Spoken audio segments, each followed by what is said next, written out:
In the heart of the Alaskan wilderness, a father and son set out on the trip of a lifetime. Then, disaster strikes. Watch out, Flint! Hold on! Swept under an ice shelf, they fight for their lives in freezing water.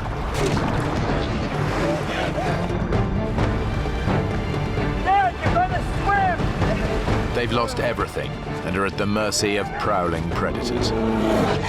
The son faces a terrible dilemma. Stay with his father and wait for a rescue that may never come, or leave him and risk hiking out through 60 miles of dangerous terrain for help.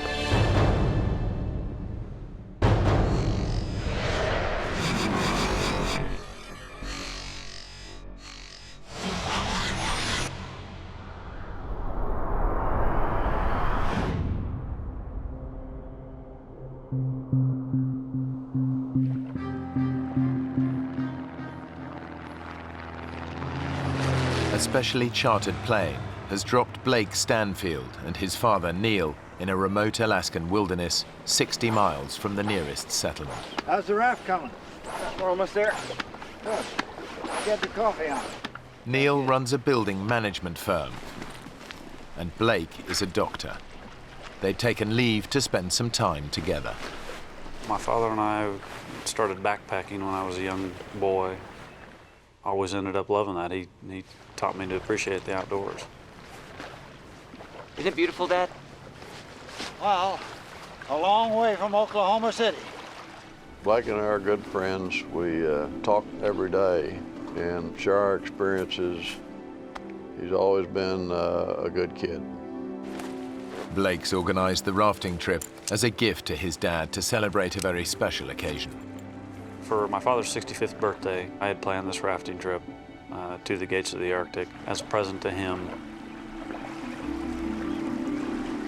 Although Neil's been looking forward to this, he knows it's going to be tough.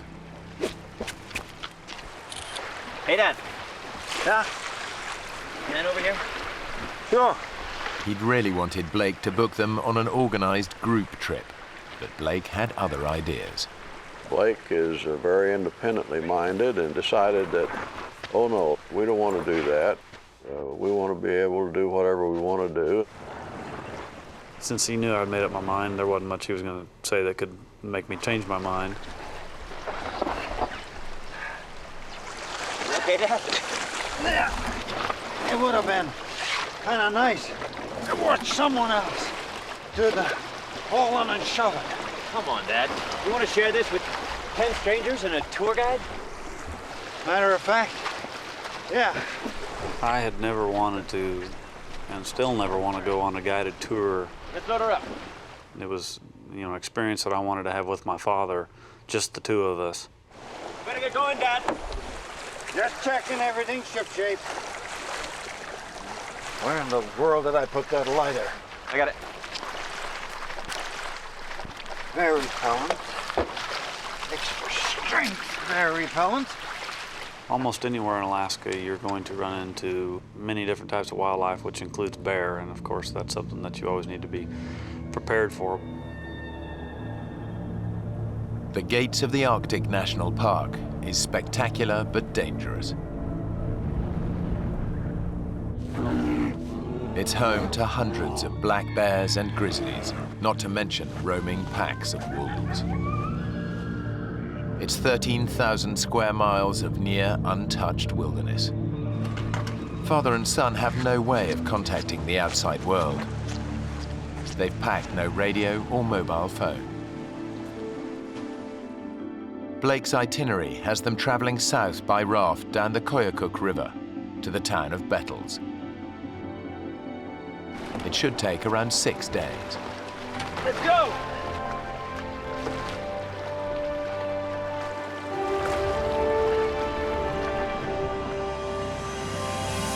It was about a 90-mile float that we had planned, just camping and doing little short day hikes. We were just going to have fun. Oh, it's beautiful. Isn't it? Thanks, son. A wonderful, wonderful birthday present.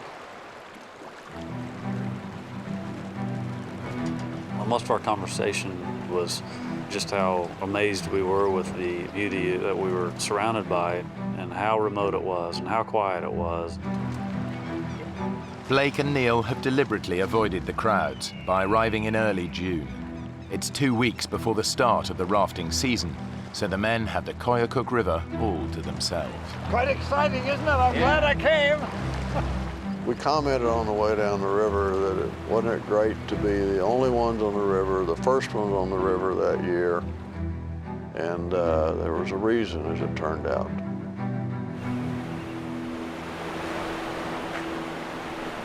They've been rafting for just a couple of hours when they notice that the river is changing. Blake, ice. Oh, yeah. Thought it would all be melted by now. Yeah, me too. For 6 months of the year, the rivers are choked with ice. During the summer, it all melts. But this early in the season, some patches have yet to thaw. The longer we floated, the more ice we actually started to encounter. It doesn't look like it's going to let up. Do you think we ought to stop this thing? The current's picking up speed, and Blake struggles to control the raft. I kept trying to look around the corner, hoping to find, which way we were going to be going. And that's when I realized that actually we didn't have a choice where we were going. The men are at the mercy of the current. We're going to have to pull in and stop this. I'm trying, Dad. I can't slow it down, though.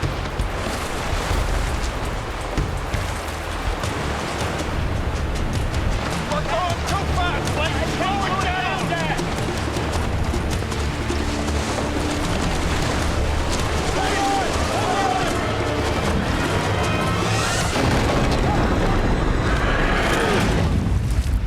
It was sheer panic at the time, and it happened so quickly there wasn't much time at all to think. The next thing I actually remember was being pulled right underneath the ice. There was so little time to realize what had happened, except that it was a real problem.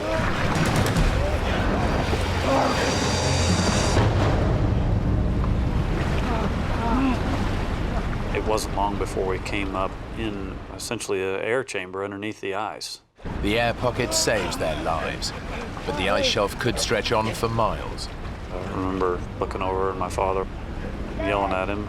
Blake yelled. Dad, I'm sorry. Of course, it wasn't his fault. Give me a hand. Blake manages to grab Neil's hand, Hold on. but the current's too strong. Dad. His dad is swept away beneath the ice. Dad.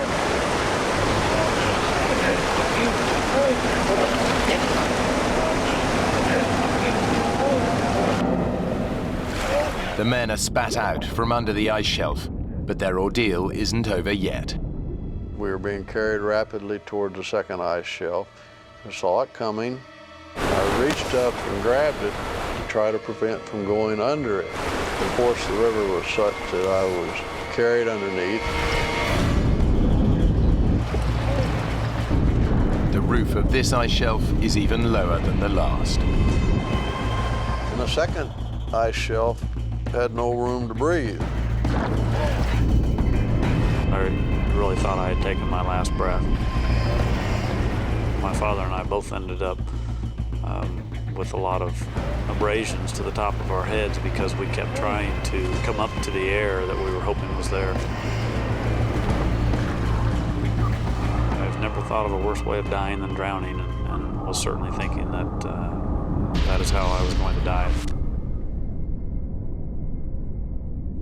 After being under that water for what seemed like an eternity, I just remember popping out, taking in a nice big breath of air.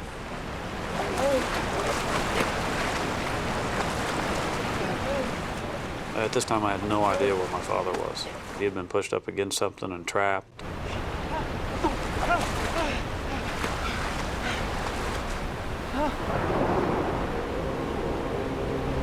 Dad! Dad! Dad! how I would have been able to face my mother and the rest of my family, letting them know that my father had perished, you know, when I had made it.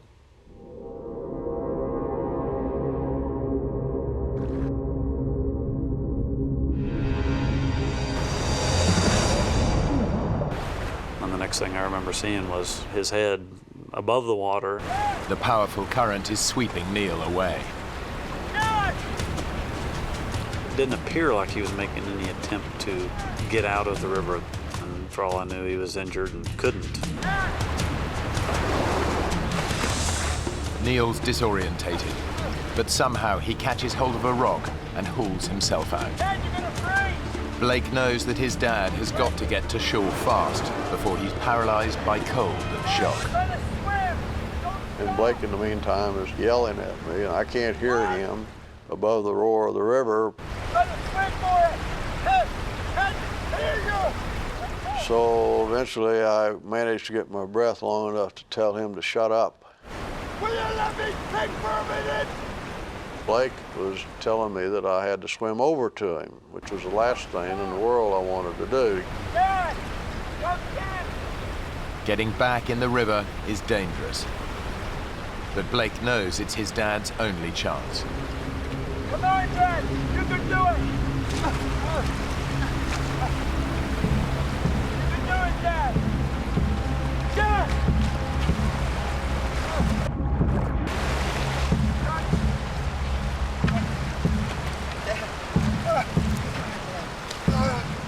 Oh my God, you're freezing.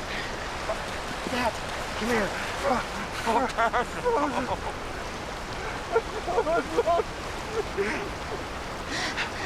I'm so sorry, Dad. It's okay. It's okay. It was just bad luck. Bad luck. As a doctor, Blake knows that his dad's in the first stages of hypothermia. I thought you were gone. The second I got him out, I realized he was shaking uncontrollably. It was mild seizure-like.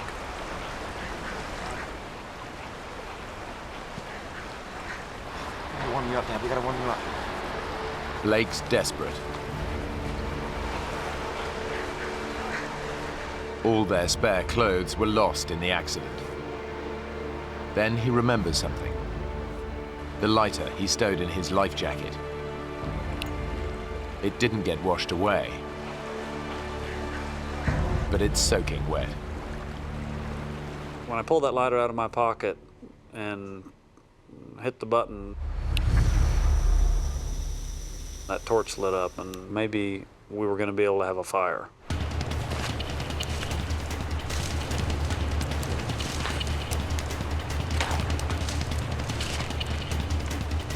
I knew that we had to get a fire started. We had to get him out of those cold, wet clothes.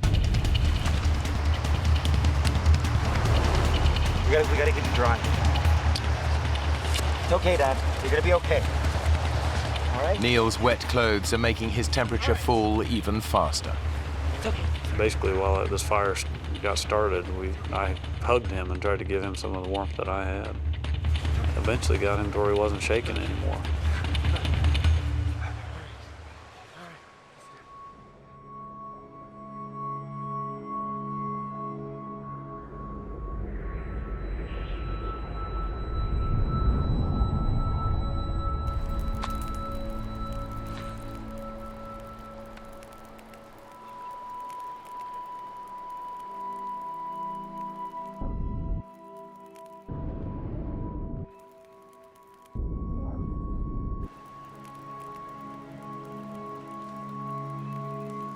Blake had in his life vest a picture of his wife and son, and been so worried about ever seeing them again. And we were both somewhat crying. It's okay, look. It's gonna be all right.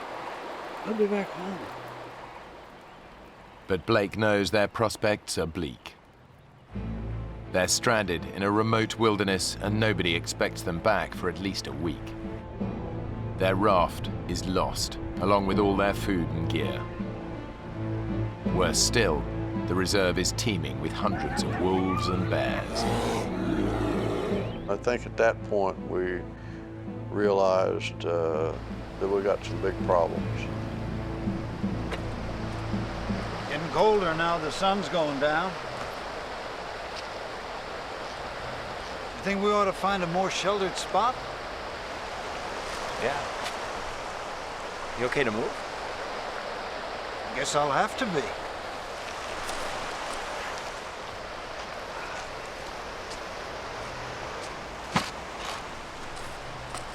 What are you doing? Show people where we're going. Pity there'll be no one to see it. Come on now.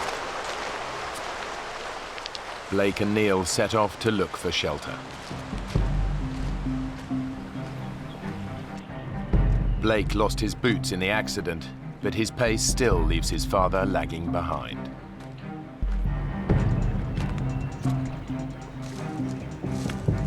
I think that I wanted to move a lot faster than my father was able to move at the time. The freezing water has drained Neil's strength. He's 65 years old and still feeling the effects of an accident 12 months ago that left him with a broken ankle. Blake! Can we just hold up here a minute? You're not even trying to find a place to stop. Oh, sorry, Dad.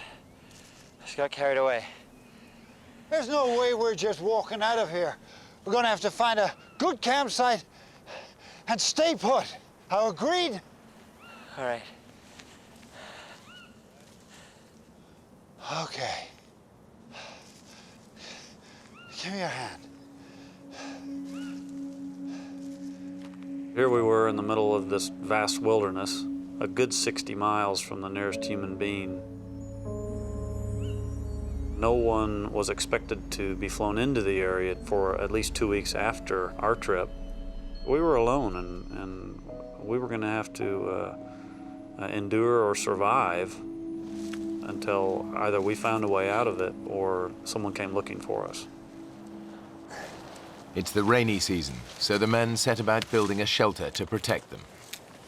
It's crucial they stay warm and dry. But that's just the start of their problems. Hey, Blake! Come take a look at this. What? Tracks. What do you think?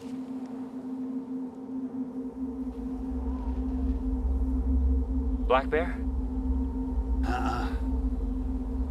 More like a grizzly to me. There's dozens of them around here. Well, maybe they were just passing through. I'm gonna get that fire started. They packed a shotgun, but that's at the bottom of the river. Now their only defense against prowling grizzlies is fire. Their ordeal has left Neil and Blake battered and bruised. Now they have to contend with the cold. We got enough wood? Yeah, we got lots. You get closer to the fire. I'm warm enough. There. My father and I took turns laying towards the front of the shelter where the fire was. Try and get some sleep, okay? Yeah. And then whoever was laying in back would bear hug the person in front. Sleeping won't be easy. It's summer and the sun barely dips below the horizon. But during the few hours of darkness, the temperature can still get close to freezing. I shivered myself to sleep, because sure my clothes were still damp. But Blake can't sleep. He knows it'll be at least a week before anyone realizes they're missing. If they stay put, their chances of survival are slim. The only alternative is a grueling 60-mile hike to the nearest town. It was a long way to the nearest person. It was extremely rough terrain. We only had one set of shoes between the two of us. There were plenty of bears in the area. It was hard to take in the severity of the predicament that we were in.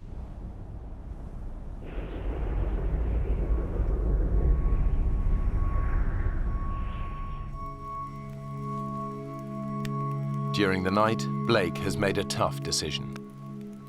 Well, I needed to get back to Bettles. I needed to go find help. The #1 rule of survival is stick together.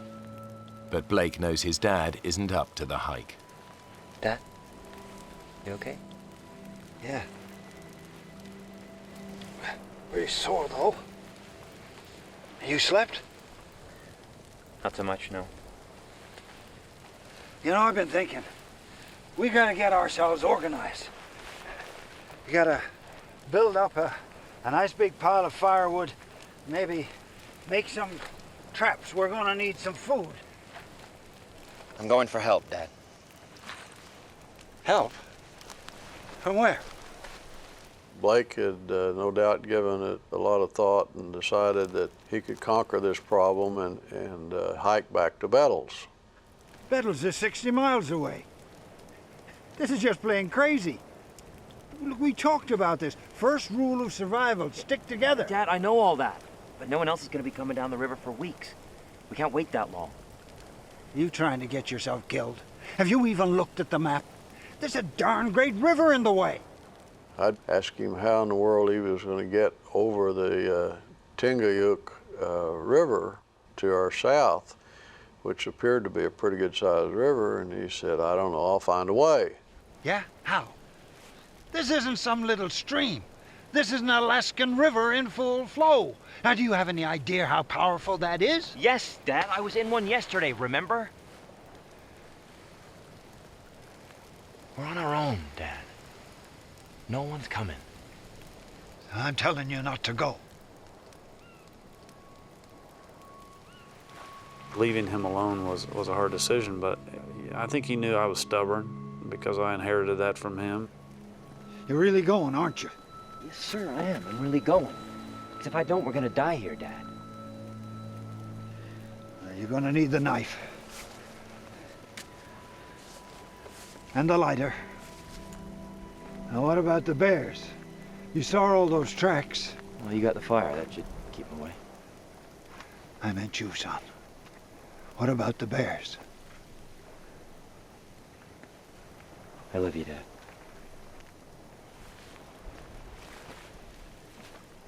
Yeah. Me too. Well, you know I do. I'm going to come back, Dad.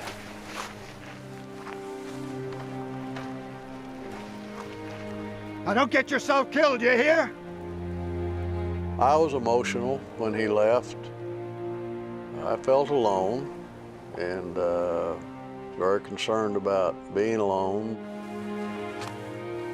but probably more worried about him and what he might encounter.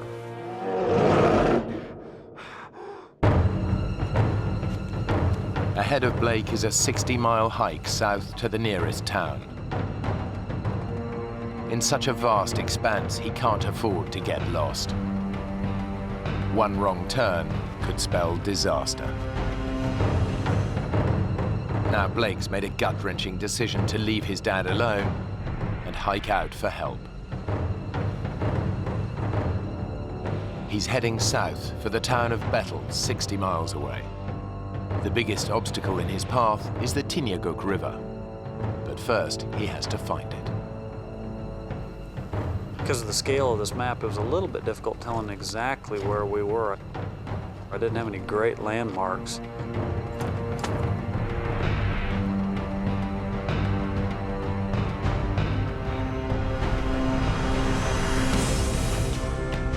The hiking is taking it out of Blake. The ground is rough and uneven, and he hasn't eaten for over 24 hours.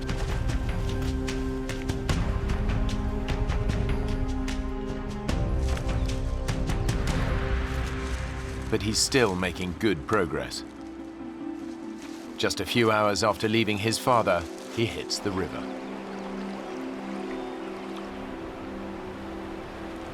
His dad warned him that crossing it would be impossible. It's freezing cold and fast running. He could even be dragged under another ice shelf.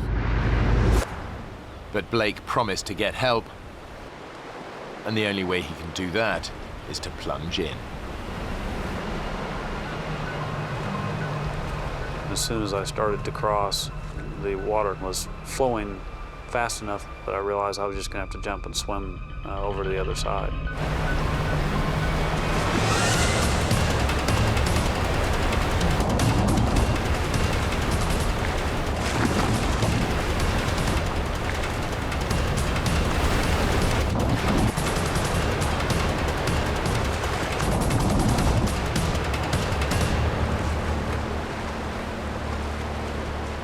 Blake has proved his dad wrong. With the river behind him, it should be a straightforward hike to Bettles.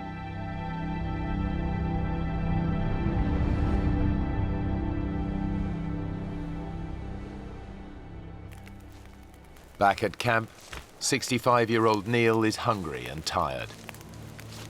But he can't rest. Blake has their only lighter, so Neil's got to keep the fire alight. It's his only source of warmth and his sole defense against the bears.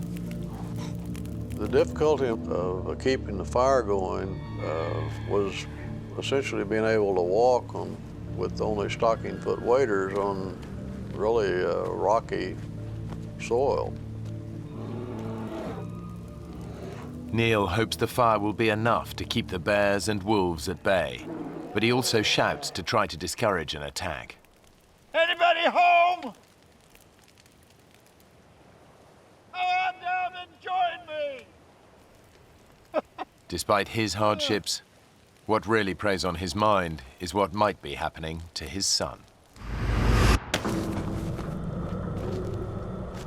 I was very worried about Blake and what he might have run into.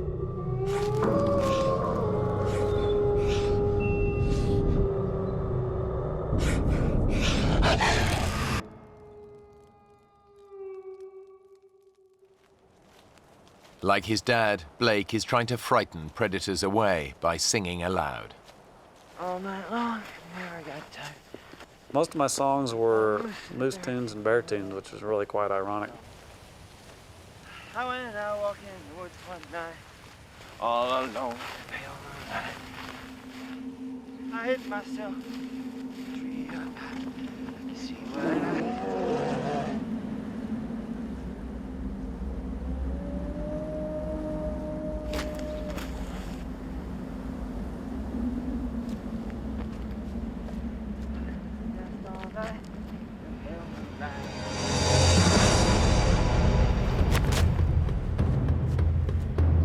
Suddenly, Blake comes face to face with a grizzly bear. A grizzly can tear your head off with one bite, but their claws can rip holes through you like nobody's business, so you don't want to mess with them.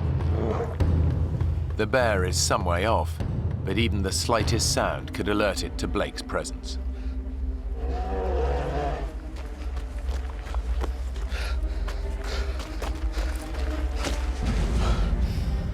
I certainly sent the adrenaline through my body when I saw him. Blake daren't make a sound. The bear's too close.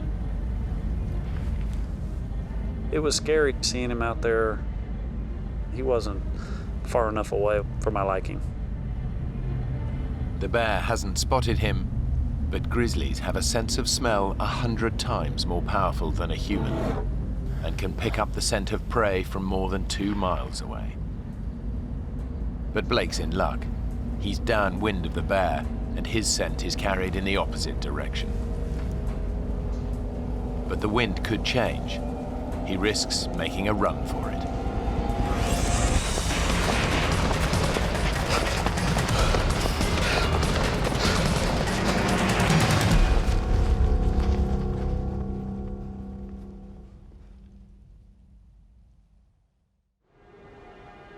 It's a lucky escape, but there's still a long way to go. Blake's making good ground. By his estimation, Bettles is just a day and a half's hike away.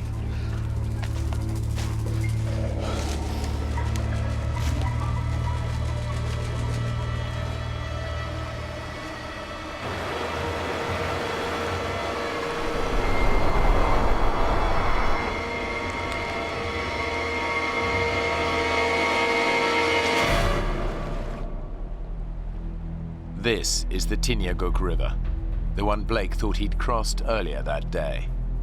But that was just a minor tributary. His father was right. The Tinyaguk is just too huge to cross. There's no way he can reach Bettles. I kind of lost a lot of that optimism that I had as soon as I saw that there was no way to cross this thing, because it was so wide and so swiftly moving and so cold. It's a dead end. Blake defied his father and the basic rules of survival by hiking off by himself. Alone, both men are at far greater risk. I had a hard time deciding whether or not I should stay there, because I knew I wasn't that far from my father. I certainly had some feelings of guilt that I had put him in this predicament.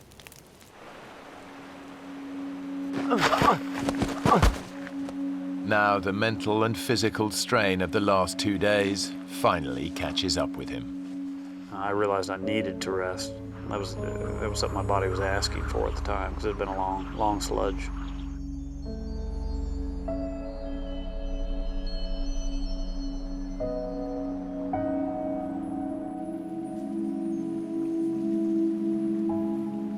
Blake hasn't eaten for 36 hours. The only thing that I really saw were some spiders, and there were a few that I swatted and ate, just because I thought maybe I'll start to see more of these and have some nutrition. But the amount of nutrition I got from the few that I ate certainly didn't give me any energy, that's for sure.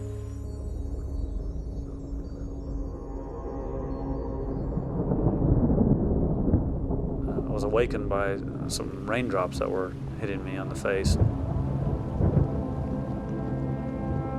I was worried about my father because, he would have gotten just as wet. He didn't have a lighter to restart a fire had his gone out. In the rainy season, downpours can be intense. If the fire goes out, Neil risks bear attack and hypothermia. The possibility of rain was a real problem. It would put out a fire, and there wasn't any way to keep a fire going. And that's what I had to try to do. The rain clouds blow over. Now Neil faces his first night alone in a wilderness bristling with predators.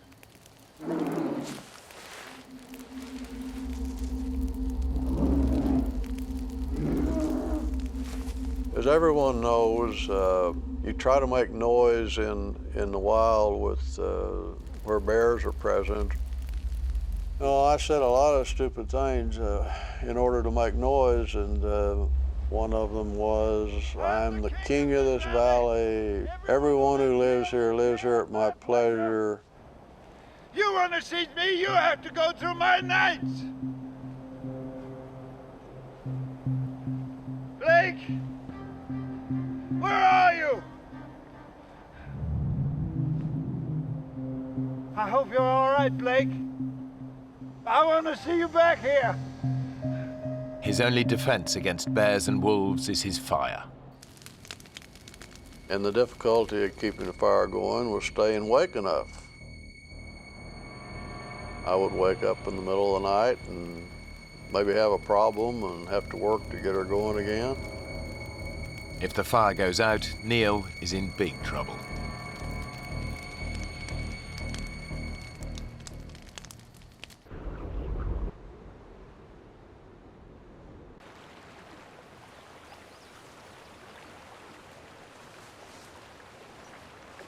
After a fitful night's sleep, Blake confronts the bleak reality of his situation.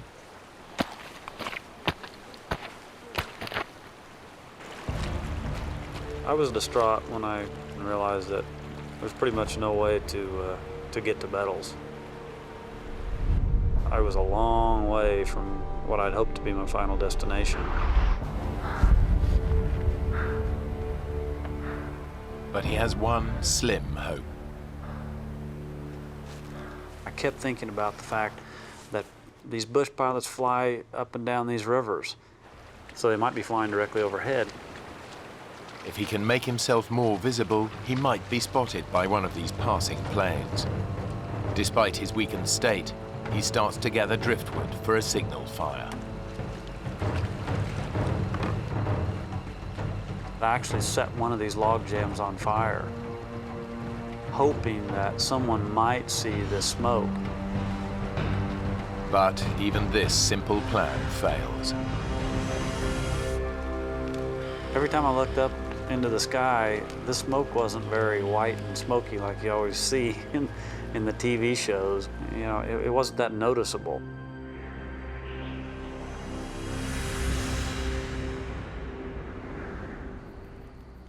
It's Neil's third night alone in his brushwood shelter. I guess a spark jumped from the fire.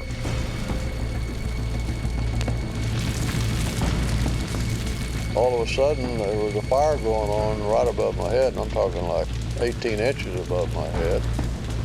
So I had to get out of there fast. He can only watch, helpless as his precious shelter burns to the ground.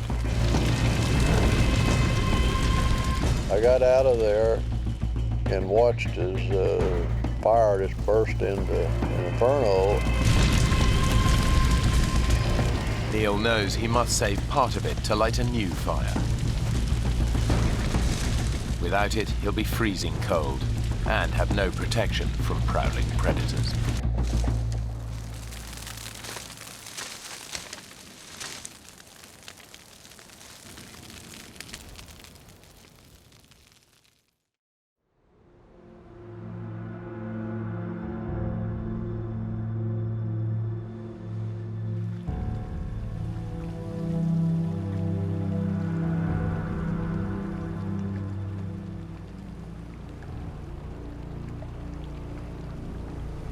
During the night, meltwater has flooded the river.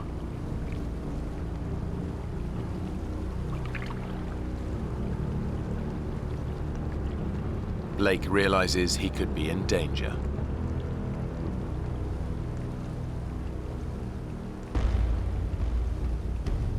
When I realized that the river was rising that quickly, I moved up into the forest because I was worried that I was actually going to end up on a small island out there and be trapped by water on all sides. Upriver, Neil is exhausted and hungry. His precious shelter was destroyed in the fire, leaving him exposed to the risk of a freezing downpour. Now daybreak brings a new enemy, the blazing sun. The sun was coming down pretty hard, and there was essentially no cover. He needs to build a new shelter. But it's becoming harder and harder to carry out even simple tasks. Ow! There's only so much punishment a 65-year-old body can take. After 3 days without food, Neil is weakening. Blake's decision to hike for help has backfired. Now his actions could cost his father's life.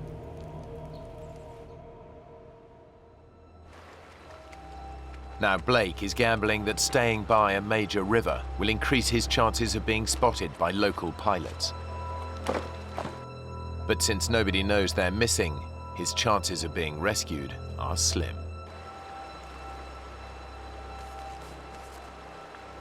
I was definitely depressed about the situation that we were in, especially because I had so much time to think about it.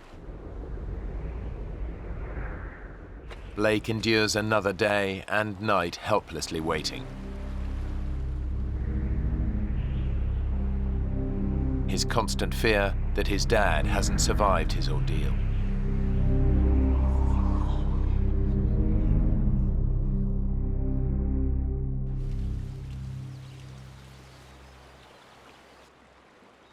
Blake's decision to hike out looks increasingly like a bad move. Around 6 or 7 in the evening on Tuesday, I was laying over by my fire when I heard the sound of an airplane. And my God, he was coming up on me quick, I could tell. I ran as fast as I could. Hey! Hey! Hey! Hey!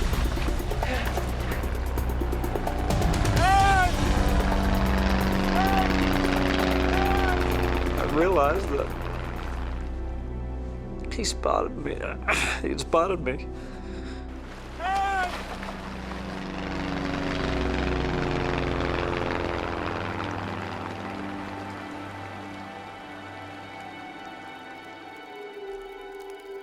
3 hours later, and there's still no sign of rescue.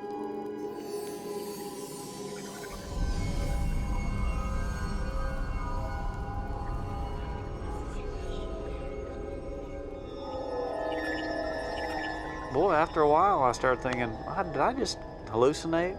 Did I imagine that plane? If help doesn't come soon, Blake knows they're as good as dead.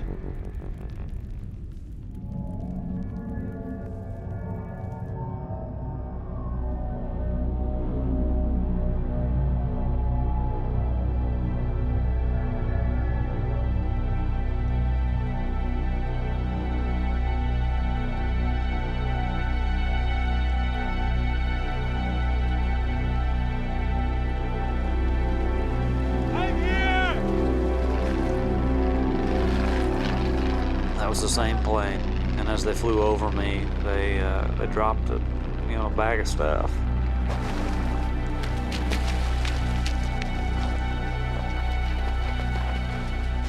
The bag contains supplies and a walkie-talkie. I turned that radio on. I kind of told him what had happened. There's only one thought on Blake's mind. Please hurry! You gotta go find my dad! He's 15 miles upstream. There'll be a fire going. Just see a fire. The pilot launches an aerial search for Neil. And Tango, where are you guys at? Okay, we're gonna head north. A plane reaches the right area within 10 minutes. Neil's camp should be easy to spot. But when the pilot reports back to Blake, the news is bad.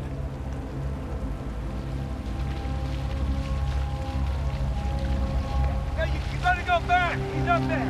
Keep going till you find him! He can't leave, he's gotta be at the camp. Maybe you didn't go far enough. He can't walk, he's gotta be there! I was worried something would happen to my dad. Because there's no way he could miss it. You gotta go and find my dad! And I fell to my knees. Blake ignored his father's advice and left him to fend for himself. Now he must face a terrible thought, that his dad hasn't made it.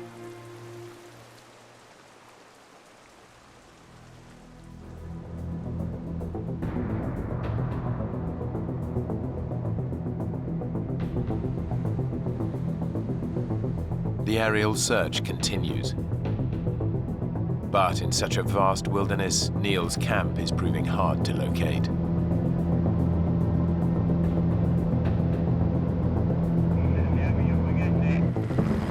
Three hours later, a rescue helicopter picks up Blake and rushes to the scene.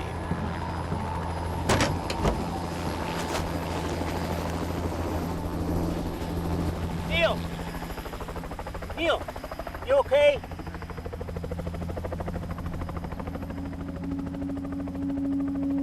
How did you know I was here? I asked your son. Blake? He climbed in that helicopter. Dad! I'm so sorry, Dad. so sorry. Hell, all I could say was, man, you look like hell. Well, you don't look that cute yourself. I was very happy to see him. Very, very happy. Can we get the hell home now? Let's get out of here. And then we took off together again. The men later learned that their initial camp was not on the flight path of any local aircraft. If Blake hadn't tried to hike out to Bettles, he and his father would almost certainly have died.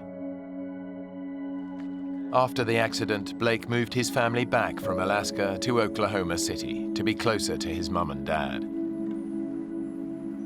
He now runs a GP practice there, while Neil continues to run his building management firm.